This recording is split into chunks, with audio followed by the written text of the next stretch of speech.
అరుణ కిరణాల మధ్య ప్రచండ సూర్యులా ఉదయిస్తాడు. నువ్వు కళ్ళు తెరిచి చూసే లోపు నీ అజ్ఞానపు కళ్ళు తెరిపించి శుభాలు పలికిస్తాడు.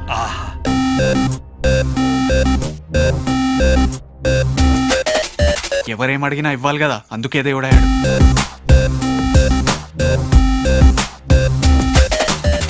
అంటే దేవుడు కూడా మార్కెటింగ్ టీం పని చేస్తోందన్నమాట.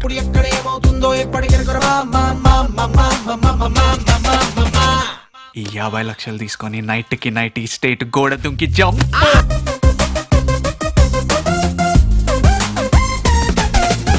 బాబాయ్ లాంటి టీ షర్ట్స్ వేసుకుంటాడా?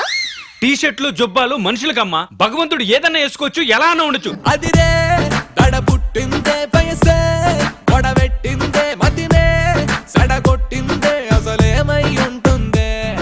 దేవుడు 1000 కోట్లు కుమ్మేయచ్చు. మన ఎంపీలు ఎమ్మెల్యేలు బ్లాక్ మనీ ఎక్కడ దాచుకోవాలో తెలియక కొట్టు సత్తున్నారే.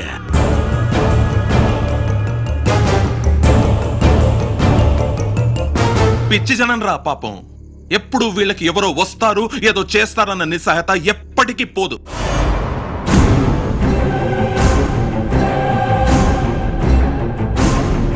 ఇప్పుడు నేను దేవుడిని, నేనేం చెప్తే అది జరుగుతుంది.